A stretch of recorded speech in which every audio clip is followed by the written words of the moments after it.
સર્વેને જય શ્રી કૃષ્ણ. આજે આપણે જાણીશું પોષ વદ 11 યાને શક્તિલા એકાદશી વ્રત કરવાની વિધિ, વાર્તા અને મહાત્મ્ય.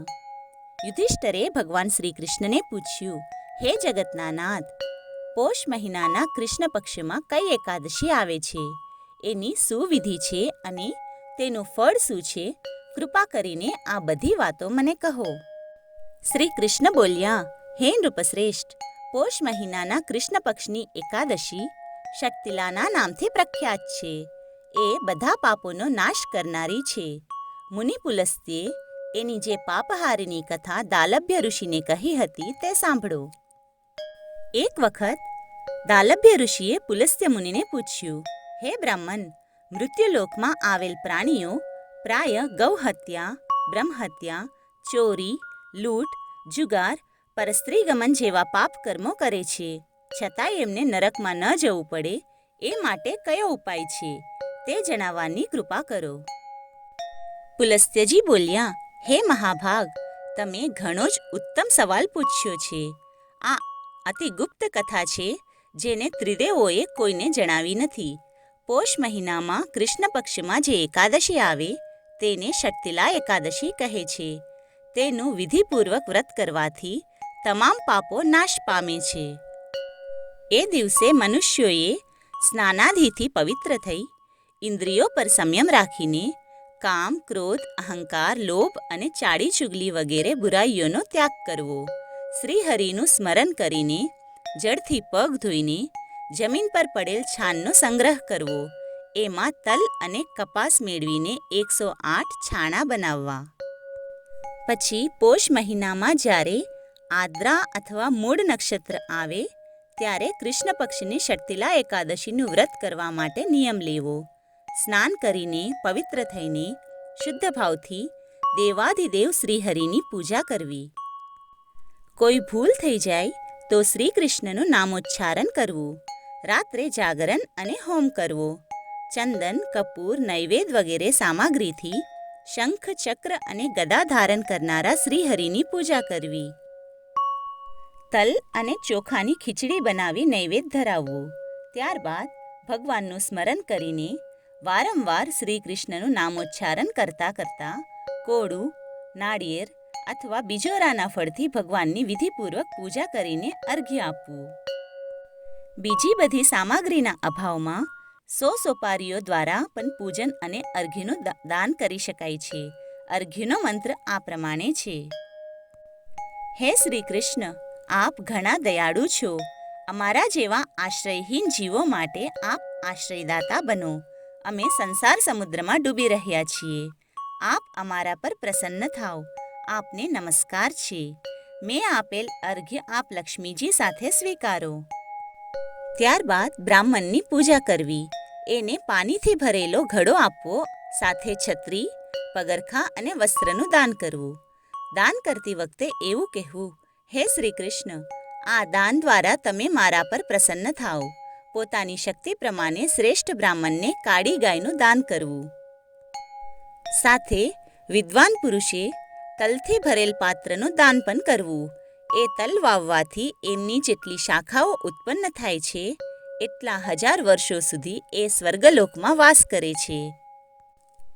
તલથી સ્નાન કરવું, તલથી હોમ કરવો, તલનું ઉબટન કરવું, તલથી મિશ્રિત જળ પીવું, તલનું દાન કરવું અને ભોજનમાં તલનો ઉપયોગ કરવો. આ પ્રમાણે 6 કાર્યમાં તલનો ઉપયોગ કરવાથી આ શક્તિલા એકાદશી કહેવાય છે કે જે બધા જ પાપોનો નાશ કરનારી છે. ભગવાન શ્રી કૃષ્ણે કહ્યું, હે યુધિષ્ઠર, એ શક્તિલા એકાદશીના સંબંધમાં જે વૃત્તાંત છે તે પણ હું તમને કહું છું, તો તમે ધ્યાનથી સાંભળો. ઘણા સમય પહેલા મનુષ્યલોકમાં એક બ્રાહ્મણની પત્ની રહેતી હતી. તે બ્રાહ્મણી જુદા જુદા પર્વો પ્રમાણે ઉપવાસ કરતી હતી. વળી એ દરેક દેવોની પૂજા પણ ખરા ભક્તિભાવથી કરતી હતી. કોઈ ઋષિ મુનિ એ ગામમાં આવ્યા હોય તો તેની પણ એ પૂજા કરતી હતી. એ ભગવાન વિષ્ણુની પરમ ભક્ત હતી. એકવાર એને આખા મહિનાનો ઉપવાસ કર્યો હતો. આમ વ્રતો અને ઉપવાસો દ્વારા એ બ્રાહ્મણીએ ઘણું પુણ્ય મેળવ્યું હતું. પણ એને કદી કોઈને દાન દક્ષિણા આપી ન હતી, તેમજ ભિખારીઓને ભિક્ષા પણ આપી ન હતી. વળી એણે કદી કોઈ બ્રાહ્મણોને જમાડ્યા ન હતા કે કોઈને અન્નદાન પણ આપ્યું ન હતું. એટલે ભગવાને વિચાર્યું કે આ બ્રાહ્મણીએ વ્રત કરીને પોતાના શરીરને પવિત્ર બનાવી દીધું છે, પણ તેને કદી અન્નદાન નથી કર્યું. અન્ન વિના જીવને તૃપ્તિ નથી થતી. એટલે ભગવાન ભિક્ષુકનું રૂપ ધારણ કરી હાથમાં ભિક્ષા પાત્ર લઈ એ બ્રાહ્મણીના ઘર આગળ ઊભા રહ્યા. બ્રાહ્મણી બહાર આવી અને બોલી, હે બ્રાહ્મણ, તમે આ શા માટે અહીં આવ્યા છો? ત્યારે ભિક્ષુકનું રૂપ ધારણ કરીને આવેલા ભગવાન બોલ્યા, હે દેવી, મને ભિક્ષા આપ. આથી બ્રાહ્મણીને ક્રોધ આવ્યો અને ભિક્ષાપાત્રમાં માટીનો એક પિંડ નાખ્યો. બ્રાહ્મણીએ આપેલી ભિક્ષા સ્વીકારી ભગવાન પાછા સ્વર્ગમાં ચાલ્યા ગયા. થોડાક વર્ષો પછી એ બ્રાહ્મણી મૃત્યુ પામી અને પોતે કરેલા વ્રતો અને ઉપવાસોના પ્રભાવથી સ્વર્ગમાં આવી. તેના પુણ્યના પ્રભાવથી એને સ્વર્ગમાં સુંદર ઘર મળ્યું, પરંતુ એ ઘરમાં અનાજ ન હતું. આથી એ ભગવાન પાસે ગઈ અને પૂછ્યું, હે ભગવાન, મેં ઘણા વ્રતો કર્યા છે, ઘણી દેવ પૂજા કરી છે, ઘણા ઉપવાસો કર્યા છે, છતાં મારું ઘર ખાલી કેમ છે? ભગવાને કહ્યું, તારા એ બધા પુણ્યના પ્રભાવથી જ તને સ્વર્ગમાં ઘર મળ્યું છે, પરંતુ તે કોઈને દાન દક્ષિણા, ભોજન કે અન્નનું દાન કર્યું નથી, તેથી જ તારું ઘર ખાલી છે. ભગવાનનું કહેવું સાંભળી એ બ્રાહ્મણીને સાચી હકીકતનું ભાન થયું. એ પસ્તાવો કરવા લાગી, પરંતુ હવે આ બધું રાંડ્યા પછીના ડહાપણ જેવું હતું. આથી એને ભગવાનને પૂછ્યું, હે ભગવાન, આનો કોઈ ઉપાય હોય તો કૃપા કરીને મને બતાવો. ભગવાને કહ્યું, તું પાછી તારા ઘરે જા. ત્યાં આશ્ચર્યયુક્ત ઉત્કંઠાવાળી દેવતાઓની પત્નીઓ તારા દર્શન કરવા માટે આવશે. એ દેવાંગનાઓ તને ષટતિલા એકાદશીની કથા ન કહે ત્યાં સુધી તું બારનું ખોલીશ નહીં. ભૂલથી પણ તું બારનું ખોલતી નહીં. ભગવાનના આવા વચન સાંભળી એ બ્રાહ્મણી પોતાને ઘેર ગઈ અને બારનું બંધ કરીને બેઠી. થોડી વારે દેવાંગનાઓ ત્યાં આવી અને કહેવા લાગી, અમે તમારું દર્શન કરવા આવ્યા છીએ, તો બારનું ઉઘાડો. આ સાંભળી પેલી બ્રાહ્મણીએ કહ્યું, જો તમે મને જોવા આવ્યા હો તો પહેલાં મને ષટતિલા એકાદશીની કથા કહો, પછી હું બારનું ઉઘાડીશ.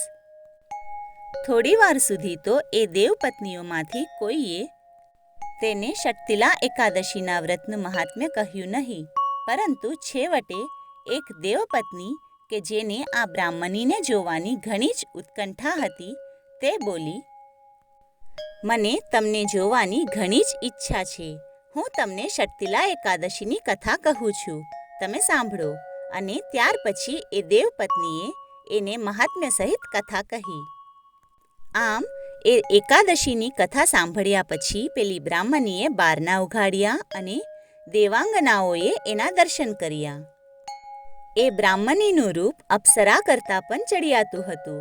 એકાદશીની કથા સાંભળવાથી એ બ્રાહ્મણીના ઘરમાં ધન, ધાન્ય, વસ્ત્રો, સોનું, રૂપું વગેરે બધું જ પ્રાપ્ત થયું. પોતાની શક્તિ અનુસાર બ્રાહ્મણોને તલ અને વસ્ત્રો વગેરેના દાન આપવાથી જન્મોજન્મનું આરોગ્ય મળે છે. ષટતિલા એકાદશીનો ઉપવાસ કરવાથી દારિદ્ર્ય, દુઃખ અને દુર્ભાગ્ય આવતું નથી.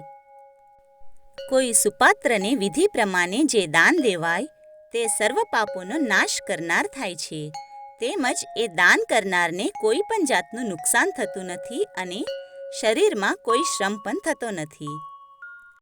આ પ્રમાણે ભગવાન શ્રી કૃષ્ણે યુધિષ્ઠિરને ષટતિલા એકાદશી વ્રત કરવાની વિધિ, વાર્તા અને મહાત્મ્ય કહ્યું હતું. હે ભગવાન કૃષ્ણ, જે કોઈ ભક્ત આ એકાદશીનું વ્રત કરે તે સર્વેનું કલ્યાણ કરજો.